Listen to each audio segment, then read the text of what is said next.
Audio Jungle.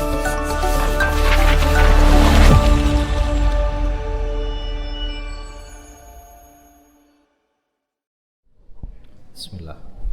Assalamualaikum warahmatullahi wabarakatuh. Alhamdulilladzi hadana li hadza wa ma kunna nahtadiya laula Allah. Asyhadu an la ilaha illallah wahdahu la syarika lahu wa asyhadu anna Muhammadan abduhu wa rasuluhu la nabiyya wa la rasula ba'dah. Allahumma shalli wa sallim wa barik ala Muhammadin wa ala alihi wa ashabihi wa man tabi'a bi ihsanin ila yaumil qiyamah ba'd. Ma'asyiral muslimin, sidang salat Isya, tarawih, dan insyaallah witir yang dirahmati Allah SWT. Kita sudah kadung hidup di dunia di mana tujuan akhir kita adalah akhirat, yaitu surganya Allah Subhanahu wa taala. Barang siapa yang mampu melaksanakan perintah Allah dengan baik dan menjauhi larangannya, Allah akan janjikan dia dengan surga. Tapi barang siapa yang gagal melaksanakan perintah Allah dan gagal menjauhi larangannya, dipastikan diancam oleh Allah dengan terjungkal di neraka. Persoalannya adalah di dunia ini kita sudah kadung menghadapi musuh-musuh yang tidak sederhana, yaitu setan dan hawa nafsu. Pada malam ini saya mencoba untuk membahas sekilas tentang bagaimana cara setan menjerat anak-anak Adam. Ketika setan diusir dari surga, kemudian setan dilaknat oleh Allah Subhanahu wa taala, maka setan bersumpah di hadapan Allah Subhanahu wa taala dengan mengatakan, "Fa bima aghwaytani la aq'udanna lahum siratal mustaqim. Tsumma la atiyannahum min baini aydihim wa min khalfihim wa an aymanihim wa an syama'ilihim wa la tajidu aktsarahum syakirin." Ya Allah, karena Engkau telah menganggap aku sesat, maka aku akan halangi anak-anak Adam dari jalanmu yang lurus. Kemudian aku akan betul-betul datangi mereka dari depan, belakang, kanan, dan kiri. Dan kau tidak akan mendapati sebagian besar mereka yang pandai bersyukur padamu. Ini sumpah iblis kepada Allah Subhanahu wa taala, menantang Allah Subhanahu wa taala.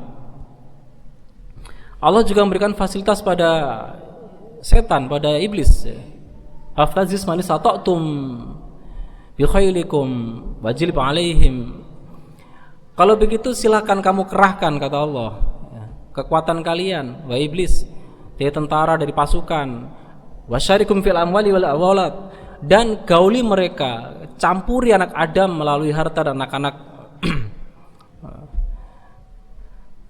Di sini kita bisa membayangkan bagaimana tidak mudahnya hidup ini. Kelihatannya setan nggak kelihatan, tapi sesungguhnya mereka sedang mengampung kita.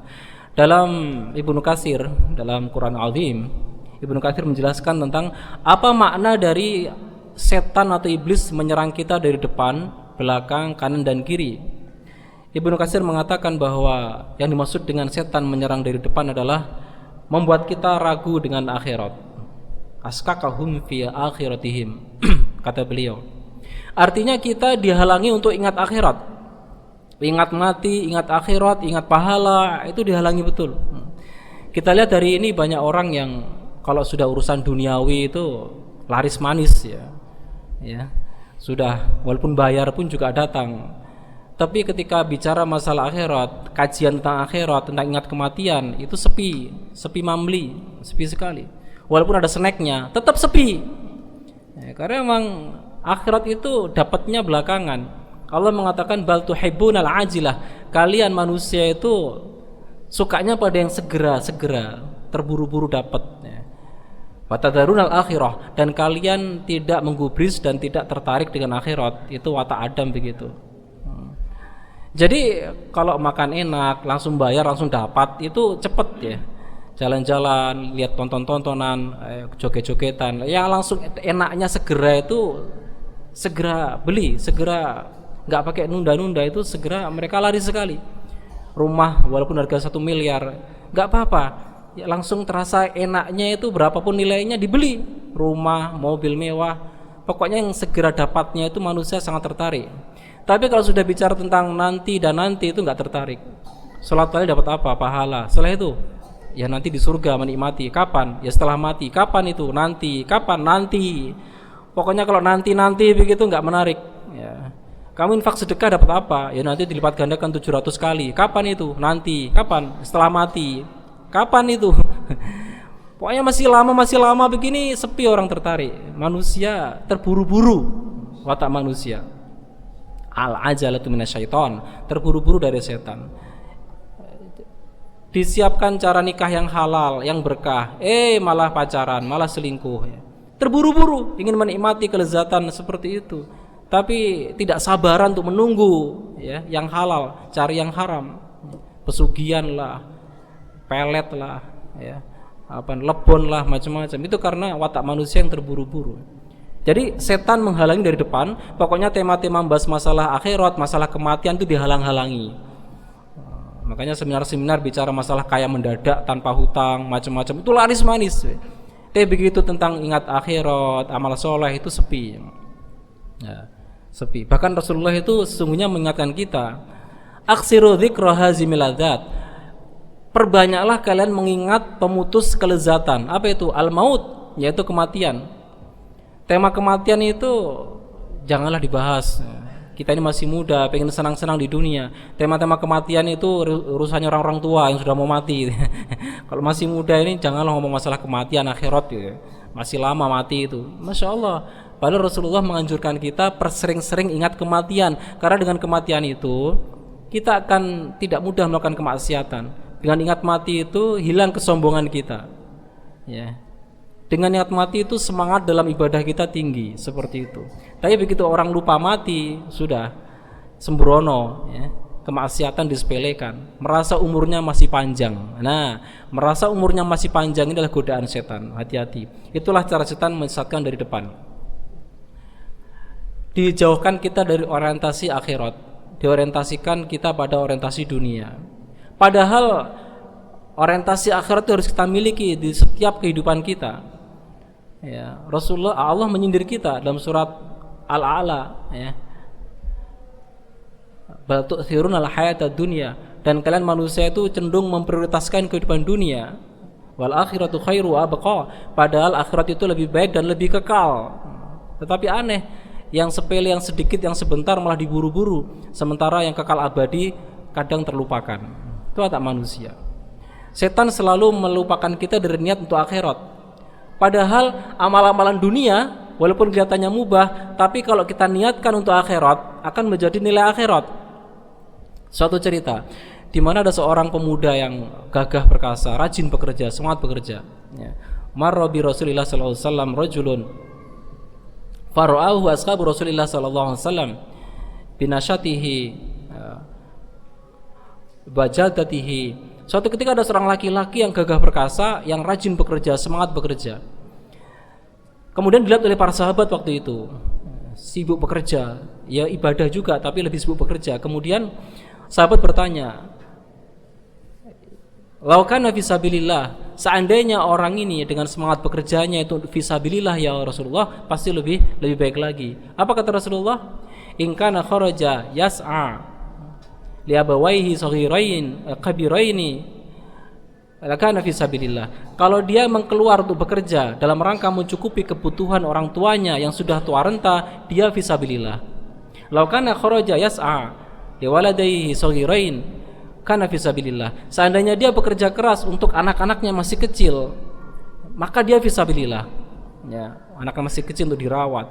Law kana kharaja yas'a li nafsihi ya'ufuhu kana fi sabilillah. Kalau dia berangkat bekerja demi untuk kehormatan dirinya agar tidak ngemis, ngerepotkan orang lain, daripada nyolong, daripada begal, mending kerja keras meskipun dapatnya sedikit. Kana fi sabilillah, dia termasuk fi sabilillah. Law kana kharaja yas'a mufakharatan riya'an kana fi sabilil syaitan. Kalau dia berangkat bekerja untuk gaya-gayaan, ngumpul-ngumpulin uang untuk pamer, maka dia jalan setan. Jadi ibadah itu luas maknanya, jangan hanya di masjid. Di tempat kerja pun kalau kita niatkan untuk mencukupi kebutuhan keluarga, menghargai kehormatan diri pribadi kita, maka itu fisabilillah. Jadi kita orientasikan kehidupan kita semata-mata hanya akhirat.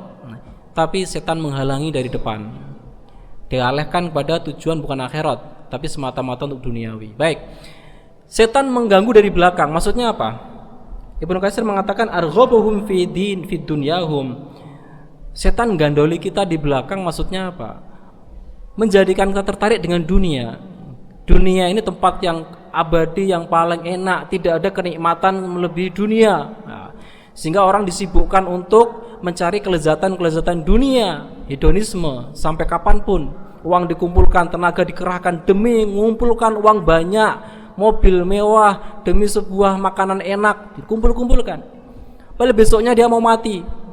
Angan-angannya panjang sekali. Nanti 100 tahun lagi saya akan jadi begini, anak saya udah besar semua, bla bla. Besok mau mati padahal. Rasulullah mengatakan ketika Rasulullah itu kelihatan bangun pagi dan punggungnya kelihatan bekas pelepah dari kurma, luar biasa. Beliau tikarnya dari kurma yang kasar. Sahabat menangis kemudian berkata, ya Rasulullah, bagaimana kalau aku bawakan kasur buat anda biar empuk, anda seorang nabi, kekasih Allah, masa tidur seperti ini gitu ya. Rasulullah mengatakan, mali wa mali dunia, apa urusanku dengan dunia? In ana ila karakibin, sesungguhnya aku ini seperti seorang pejalan kaki atau musafir. Istadalla tahta sajarah, yang berteduh di bawah pohon, sumaroha fatarakaha, kemudian istirahat sebentar dan kemudian meninggalkan pohon itu. Aku di dunia, kata Rasulullah, seperti musafir, mampir sebentar istirahat kemudian pergi, seperti rest area gitu loh. Enggak lama, perjalanan masih panjang, enggak sempat mikir kasur, empuk, enggak sempat. Itu Rasulullah Shallallahu Alaihi Wasallam, Nabi termulia di alam semesta ini. Perjalanan kita sungguhnya adalah akhirat, bukan di sini. Mari kita kumpulkan sebanyak mungkin pahala untuk perjalanan yang masih panjang dan jauh itu. Tapi setan gandoli kita, sehingga banyak orang rebutan harta, gegeran kakak sama adik, rebutan warisan. Masih kecil sudah rebutan mainan, nanti besar sudah rebutan warisan. Naudzubillah. Setan menghiasi nikmatnya dunia, nikmatnya lezat makanan, nikmatnya lezat hidup yang nyaman gitu. Menutup erat-erat dari nikmatnya surga. Sehingga banyak manusia yang berebut masalah dunia, lupa saudara, lupa ayah ibu demi kenikmatan dunia sesaat. Padahal setiap Al-Quran mengatakan dunia selalu sesuatu yang rendah. Wa mal hayatud dunya illa mata'. Tidaklah kehidupan dunia kecuali hanya kenikmatan sebentar. Mata'un qalil, mata'ul ghurur. Dunia itu sifatnya selalu jelek kalau dalam Al-Quran itu. Kenikmatan sesaat, kenikmatan yang rendah, kenikmatan yang menipu.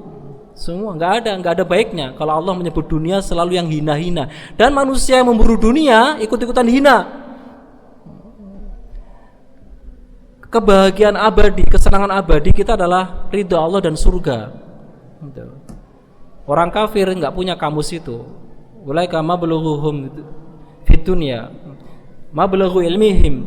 Sesungguhnya orang kafir kamusnya hanya kebahagiaan hanya di dunia. Ya, paling mentok itu kebahagiaan di dunia ini. Mereka tidak kebayang ada kenikmatan, kelezatan setelah kematian. Nah, setan ngerasuki pikiran kita dengan cinta dunia, pertahankan dunia, takut kehilangan dunia. Nah, cara setan seperti itu. Berikutnya setan mengganggu kita dari arah kanan. Maksudnya adalah asbahum alaihim amrud dinihim. Jadi Ibnu Katsir mengatakan bahwa setan mengganggu dari arah kanan adalah membuat kita jadi menunda-nunda amal soleh. Nah ini, kapan naik haji, kapan lah nanti kalau udah usia udah 60-an, kapan umroh udah punya uang, ya, nantilah diputar dulu uangnya, ya. Nantilah umur 50 tahun saya umroh. Kapan belajar ngaji, ya nantilah kalau sudah umur 50 tahun. Kapan mulai sedekah infak, kapan mau ini sholat lail, kapan mulai bla bla bla, ya nantilah, gampang lah. Kapan mau tobat, iyalah saya akan tobat tapi jangan sekarang. Seperti itu, ditunda semuanya, sehingga semakin putih rambutnya, semakin tua renta, banyak amal soleh yang dia tinggalkan. Sementara saudaranya, teman-temannya sudah pada melesat maju ke depan, dia masih saja seadanya amal solehnya. Ditunda-tunda, setan mengajari begitu. Ayo sholat berjamaah di masjid. Iyalah gampang, sekali-kali deh nggak ke masjid. Saya kan udah tiap hari ke masjid, sekali-kali nggak ke masjid. Ayo ikut kajian yuk. Iyalah, ya gampang, saya tahu itu baik, tapi saya lagi sibuk ini, nantilah kalau udah longgar. Terus begitu. Sehingga anak-anak Adam itu semakin lama hidup di dunia tidak banyak prestasi ibadahnya, nganggur, bersia-sia, main game, nonton-nonton, itu nyantai-nyantai begitu. Sehingga tertunda-tunda amal-amal soleh kita. Padahal para ulama mengatakan at-taswifu jundun min junudi iblis. Menunda-nunda itu adalah salah satu tentara dari tentara-tentara iblis yang berbahaya. Idza asbaghta fala tangtadirul masa. Jika kamu ada di pagi hari, jangan nunda-nunda di sore hari. Wa idza amsayta fala tangtadiris as-sabah. Jika kamu berada di sore hari, jangan kamu nunda-nunda pekerjaan sampai pagi hari. Sekarang ada waktu, laksanakan. Sekarang ada waktu untuk ngaji, baca Quran. Sekarang ada uang untuk infakkan. Belum tentu besok uang itu masih kita pegang. Belum tentu nyawa itu masih ada dalam diri kita besok. Laksanakan. Jangan tunda-tunda waktu. Karena setan selalu menghiasi kita untuk menunda-nunda amal soleh. Dan yang terakhir adalah setan mengganggu dari arah kiri. Maksudnya adalah setan mendorong kita untuk bermaksiat, durhaka pada Allah Subhanahu wa taala. Baik maksiat terang-terangan maupun sembunyi-sembunyi.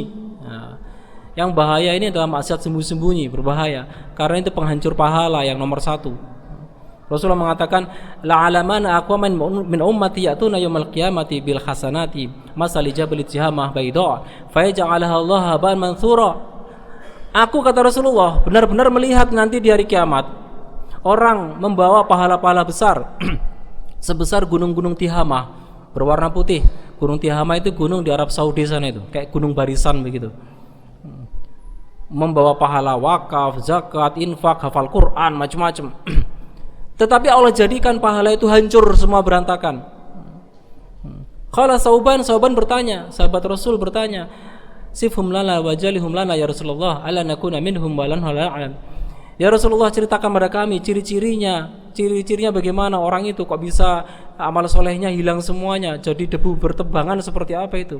Rasulullah mengatakan, ala innahum min ikhwanikum, mereka itulah saudara kalian juga, min jildatikum, bangsa kalian, yatakhiduna laila kama takhudun, mereka juga beribadah malam hari sebagaimana kalian juga beribadah malam hari. Walakinnahum, tetapi mereka itu aqwamun, kaum-kaum yang idza khalau bima harimillah intahakuha. Mereka itu saat sendirian malah sibuk bermaksiat pada Allah Subhanahu wa taala. Saat banyak orang begini kelihatan alimnya, kelihatan solehnya, kelihatan khusuknya, bawa ini baca itu, kelihatan alimnya. Biar orang nyangka dia itu orang alim, dekat surga, dekat Tuhan. Begitu sendirian dengan handphonenya nonton yang haram-haram. Gara-gara nonton yang haram-haram ini hanya 5 menit itu merusak pahala di masa lalu. Yang dia capek-capek kumpulkan bertahun-tahun hancur seperti debu berterbangan gara-gara maksiat sebentar. Konyol sekali. Kenapa bisa begitu? Kok sanksinya berat, Ustaz? Kenapa bisa begitu? Iya. Orang ini ketika dites hanya ketika saat Allah dan malaikat yang mencatat, tidak ada yang lihat. Dia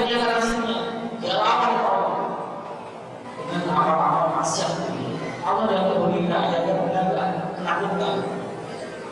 Bila manusia benar-benar menutup semuanya, maksiatnya dirahasiakan. Itu hanya siapa? Semuanya orang manusia. Berarti selama itu dia berapa orang besar-besar itu takutnya dari manusia, bukan dari Allah. Selesai tesnya lewat ini. Aslinya kalau kamu ini saat sendirian, bukan orang ini. Saat sendirian dia ngapain? Baca Quran kan, bikin kan, jangan ceramah atau nonton yang haram-haram, nonton yang haram-haram. Setan menyerang kita saat sendirian. Kalau sudah mengatakan ada yang berjamaah, ada yang selalu berjamaah, paling yang lain berbuat wasiat. Sesungguhnya segala yang akan menyangkap kampung-kampung sendirian. Kalau kampung yang sudah berbuat aman, segala kemudian mendekat. Begitu sampai kami sendiri mencoba untuk kembali habisi satu segala paham. Saya masih tahu kalau banyak orang begini itu jauh. Dan orang yang bisa apa-apa, sia-sia. Saat jadi sendirian, saat balik tahu, saat tempat yang asing, setan meroyok kita dan merusak pahala-pahala dari masa lalu cara dulu kita bermaksiat. Bertambah dunia ini, sebagai kaum muslimin, dunia tidak apa-apa. Supaya kita selesai. Tangan maka kita yang baik. Betapa ada zaman sesaat, tapi kemudian kita tinggal membayangkan kelezatan yang ada di surga itu apa? Kelezatan saat habis caranya di neraka ratusan tahun dimakan itu apa? Mending kita puasa surga, tahan makan dengan baik, tahan bisa dengan baik, ke arah neraka. Nanti kita mati kelezatan yang ada di surga Allah Subhanahu wa Ta'ala. Hanya bagi orang-orang yang bertahan dan menolak dari Allah. Semoga Ramadan tahun ini menjadi momen kita untuk lebih skill, lebih mampu dalam melawan musuh-musuh kita yang setan, baik dalam dari depan, dari belakang, kanan, kiri. Semoga Allah menjadikan kita bisa bertakwa.